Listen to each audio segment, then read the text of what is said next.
The reason why I've talked to you in these live streams the way I do and in these Twitter spaces, because I want you to remember these discussions.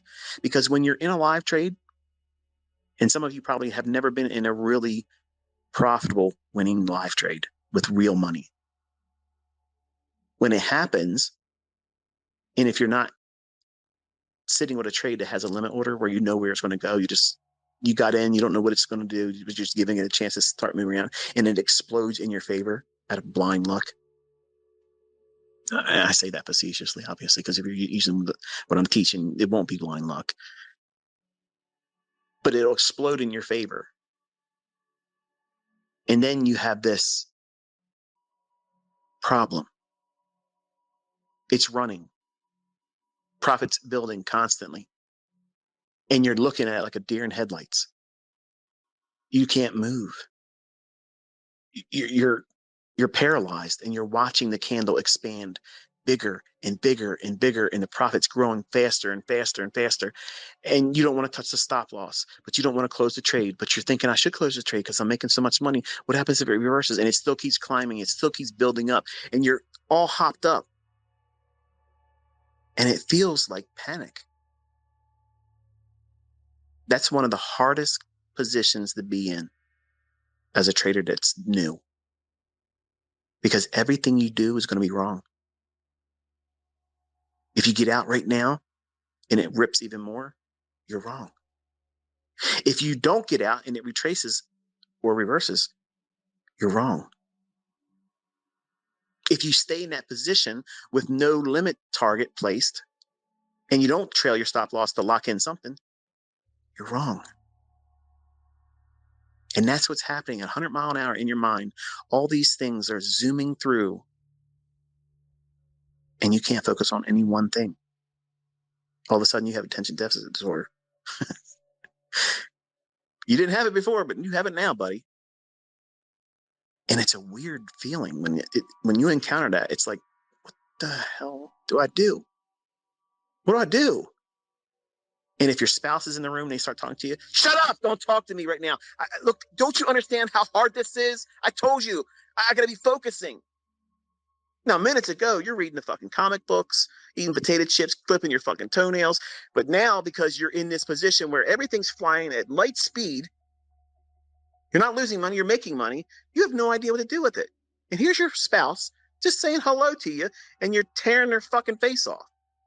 Because that's one more thing that's competing for your attention, because you didn't do what you're supposed to do. Have your model outlined. Where's your profit targets? Where's your partials? And I know some of you have things that you would never talk to me about or even mention on social media, and you're hiding it. It's in your closet. These things that you know made mistakes in your life. And those are the very things that you're going to allow, if you're not careful, to derail you, mess you up, not be profitable, wreck your account, pursue stuff emotionally instead of following a model.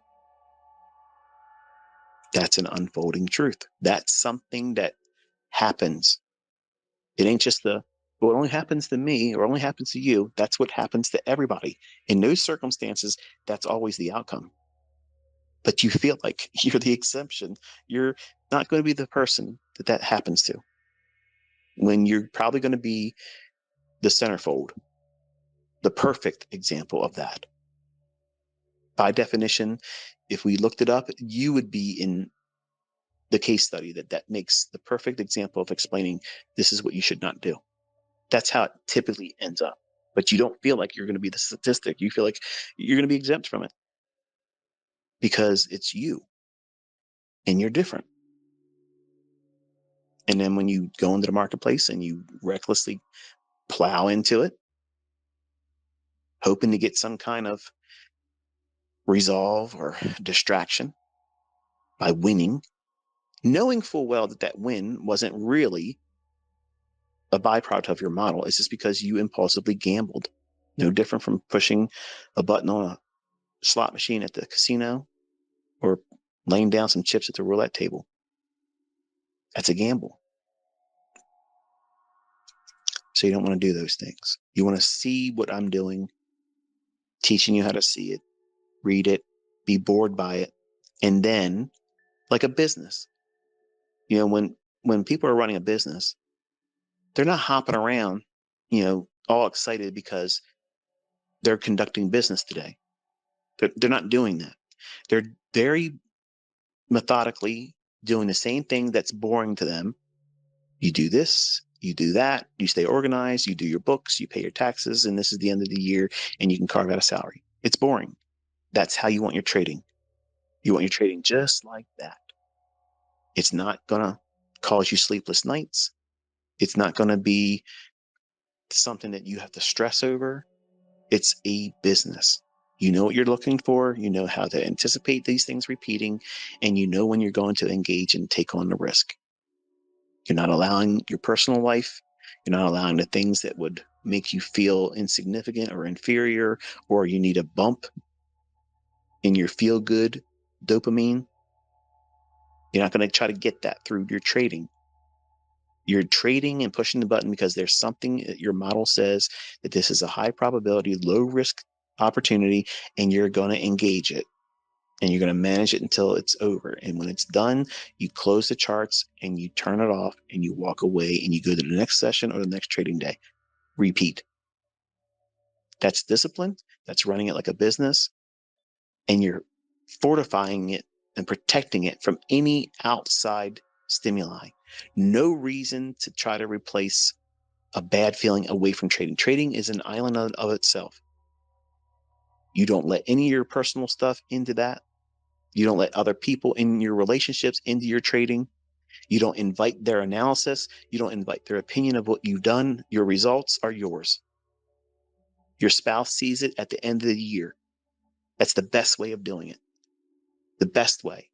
But isn't it hiding it from your spouse? No, you just tell them, I'm running a business.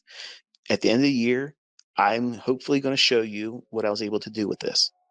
If I show you every day or every week, your response to what I think is either good or not so bad, I may see this response that you give me, and it may affect me adversely. And then every trade I take will have that same impact of regret or remorse because I have shown you something that maybe didn't live up to your expectation, but you're not trading. You're just my partner. You're my spouse. You're my life partner. So you don't invite them into that.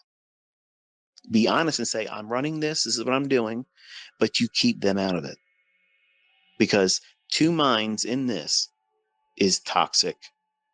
You're never, ever, ever, you're never going to be able to be comfortable with that. When you do well, if you show your spouse and they don't feel the same, excitement of what you were able to accomplish, what are you going to feel? Wow, they didn't see it like I did.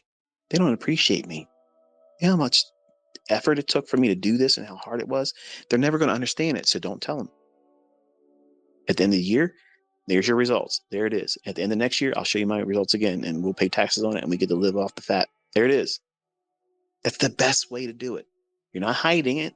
You're just saying, look, I don't want to have any mental baggage.